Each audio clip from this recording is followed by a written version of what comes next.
La foire de l'État du Minnesota attire chaque année 2 millions de personnes. À l'été 2018, un mets en particulier fait fureur.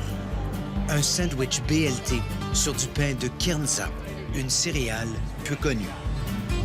Or, cet aliment pourrait, à lui seul, transformer le monde de l'agriculture. Le Kernza est produit sur quelques hectares dans le nord de l'État, comme ici, sur la ferme de Richard Magnuson. Ces plants qu'il fauche ont été semés il y a 2 ans, car le Kernza est une culture vivace qui produit du grain pendant plusieurs années. La culture des vivaces est le nirvana de l'agriculture. Aucun besoin de semer ni de labourer des champs et nous produisons de la nourriture. Cette nouvelle culture, c'est l'aboutissement de 50 ans de travail pour bon nombre de chercheurs. Parmi eux, Don Wise, professeur d'agronomie à l'Université du Minnesota. Beaucoup de gens affirmaient qu'une vivace ne pouvait pas consacrer une plus grande part de ses ressources à la production de semences.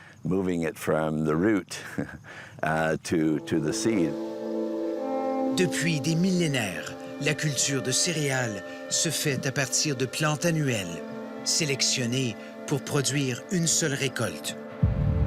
Chaque année, le cycle recommence avec de nouvelles semences. Or, cette façon de produire de la nourriture a un impact énorme sur nos écosystèmes. Source de consommation majeure de combustibles fossiles, l'agriculture est aussi la cause principale de la pollution des plans d'eau. Dans les années 80, des chercheurs de Pennsylvanie répertorient une centaine de plantes vivaces qui pourraient se prêter à la production de céréales à grande échelle. Une plante se démarque, l'agropyre intermédiaire, introduite sur le continent comme culture de fourrage. L'agropyre intermédiaire a été choisi pour la grosseur de sa graine et sa résistance aux rigueurs de l'hiver. En plus, le grain a bon goût. Le grain a une forte teneur en protéines, en calcium et en oméga 3. En plus, la plante est excellente pour la santé des sols. Alors que les racines d'une plante annuelle comme le blé ne pénètrent qu'environ 1 mètre dans le sol, l'agropyre a un réseau complexe de racines qui peut atteindre 5 mètres de profondeur. Cela aide à prévenir l'érosion du sol et à réduire la pollution de la nappe phréatique. Non seulement la plante utilise moins d'azote, mais en plus, le système racinaire l'absorbe presque entièrement. Pendant une dizaine d'années, les chercheurs croisent des milliers de spécimens d'agropyre pour obtenir les qualités désirées: taille des grains, solidité de la tige, force des racines. Peut-on garder des racines fortes pour assurer la pérennité de la plante tout en augmentant la taille de la graine?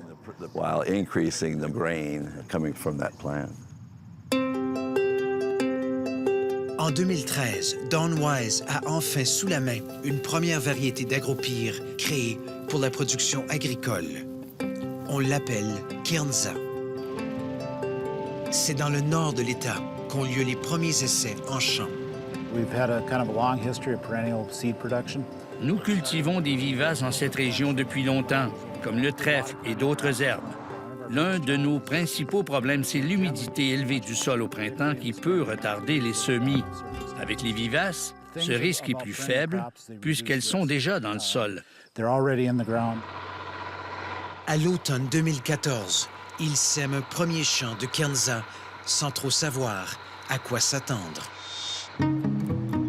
Entre-temps, à l'Université du Manitoba, Doug Catani veut créer une variété de Kernza bien adaptée au climat canadien. L'agropyre intermédiaire est utilisée comme fourrage depuis des années. Même si certaines variétés résistent à nos hivers, on se demande si elles sont capables de produire du grain de façon constante. En cours de route, son travail de sélection est facilité par la météo. Cette série d'événements nous a fait perdre 60 de nos plans. Par contre, nous savons que ceux qui ont résisté sont adaptés à notre printemps.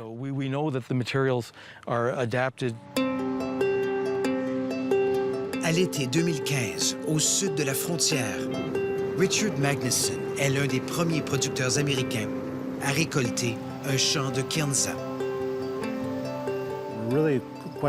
J'ai été surpris de l'avoir s'enraciner aussi rapidement et pousser avec une telle vigueur. Nous avons une très bonne récolte dès la première année. Ses voisins et lui produisent 11 000 kilos de Kernza cette première année. Une partie du grain est achetée par une brasserie artisanale qui produit une bière au Kernza. Mais la vraie question demeure, la céréale se prête-t-elle à la production de nourriture? Minneapolis, métropole qui était au 19e siècle la capitale mondiale des meuneries. Dans cette boulangerie artisanale, Steve Horton est l'un des premiers à créer, avec du grain qu'il obtient des fermiers du nord de l'État, une farine de Kernza. L'arôme est fabuleux, terreux avec des notes de noix, mais la farine ne ressemble pas du tout à ce que les consommateurs connaissent. Voici de la farine de blé roux de printemps que l'on utilise pour certains de nos pains. Vous voyez que la couleur et la consistance sont bien différentes de la farine de Kernza. Outre la couleur particulière, la taille du grain de Kernza est un défi. Il est 5 fois plus petit que celui du blé. Ce n'est pas idéal pour faire du pain. On utilise donc un mélange de farine conventionnelle à environ 85 avec 15 ou 20 de farine de grain entier de Kernza. Malgré cela, l'aliment suscite beaucoup d'intérêt. Au Birchwood Café, le chef Daniel Schmidt concocte différents mets avec du Kernza. Je l'intègre dans le pain, les craquelins, les tortillas, les pâtisseries, même les crêpes. Ce n'est pas tant le goût du Kernza que la philosophie derrière cette céréale qui me motive. Et ses clients l'apprécient. Les ventes de produits faits avec la céréale ne font qu'augmenter. Ailleurs en ville, l'entreprise Dumpling & Strand fabrique des pâtes fraîches avec de la farine de Kernza. Les arrivages de Kernza sont très irréguliers, alors nous ne produisons que quelques fois par année. Mais la céréale suscite beaucoup d'intérêt. Souvent, les gens font la queue le matin et tout se vend en moins d'une heure. Mais il y a un hic. La farine de Kernza coûte 5 fois plus cher que celle de blé en raison des stocks limités. Le marketing est donc ralenti par une production très modeste. Jake Youngers from the Department of Agronomy and Plant Genetics. Les chercheurs de l'Université du Minnesota misent sur des rencontres comme celle-ci pour assurer l'avenir de la céréale. Des ateliers dans des communautés rurales où ils rencontrent les fermiers, les élus et les entrepreneurs. Ces municipalités ne sont pas choisies au hasard.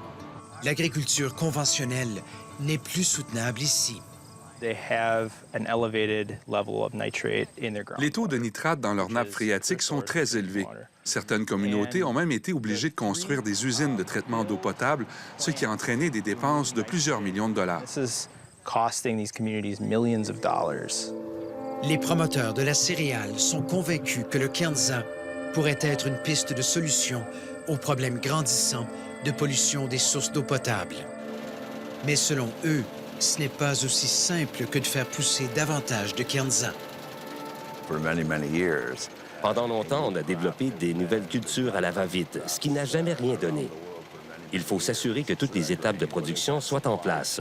Le séchage, le décortiquage et l'entreposage du grain, mais aussi les contrats avec d'éventuels clients.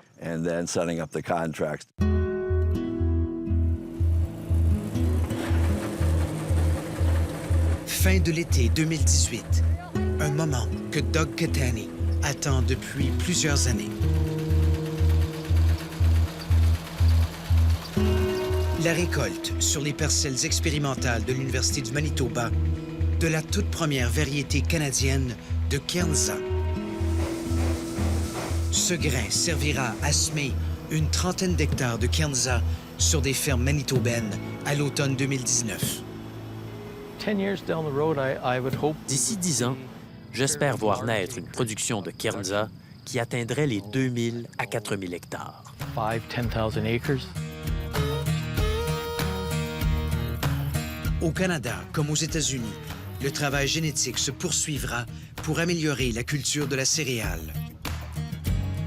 Car malgré les succès des dernières années, les champs de Kernza produisent à l'heure actuelle 3 fois moins que le blé. Si une plante vivace souhaite un jour détrôner les géants de l'agriculture conventionnelle, il faudra d'abord qu'elle fasse ses preuves auprès de ceux qui la cultiveront. Il faut une certaine productivité car les gens cherchent la rentabilité.